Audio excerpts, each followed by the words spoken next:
කොහෙද යන්නේ මේ හිඳපන් ඈ උඹ මොනවදර කඩවල් ගන්න කියලා දෙන කියලා මං ගැන මොනවද මං කියලා දෙන්නේ මම මොකද කියවලා උඹ කියලාම නෑ ඈ උඹ කියලාම නෑ උඹ ඒකට අර කඩවල් ගානේ අර මෙහෙ තැන් තැන් වල කියලා දෙන්නේ මම ජිනේක කුකුල හරගම් කරා කියලා අනිත් එක උඹ ඇස් දෙකෙන්ම දැක්කලු උඹ දැක්කද දැක්ක තමයි ඇයි මට මොනවා කරන්නද මම දැක්ක දිනේ මාමේ කූඩුවල කලවැද්දෝගේ මේම රිංගනවා මේ පොලොස් මයිනා බම්බ ගෙඩි දෙකක් තරම් ගත්ත උස නැහැ ඒ මදිවට කේලම් කියනවා හැමතැනම පොඩි හින්ද හැම එකම පිළිගන්නවා කියන කේලම මේ නෝනාට වැඩි ඈ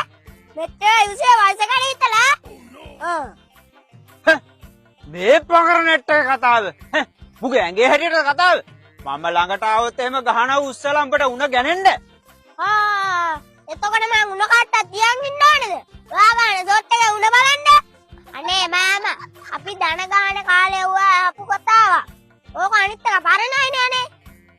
මේක යකෝ ඇක්ටරය වගේ ඉඳගෙන කියන කතා මහවුන්ට ඈ මම ආවෙත් එහෙම ගහන්නේ සමතලා වෙන්න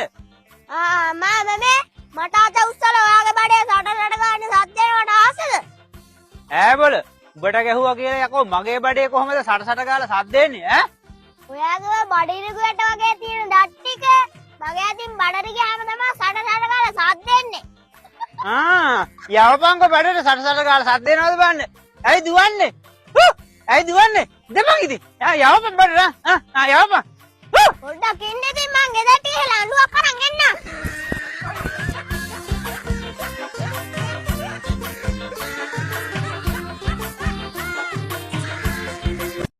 ඇයි මොකද කොහෙද යන්නේ මේ හිඳපන් ඈ උඹ මොනවදර කඩවල් ගන්න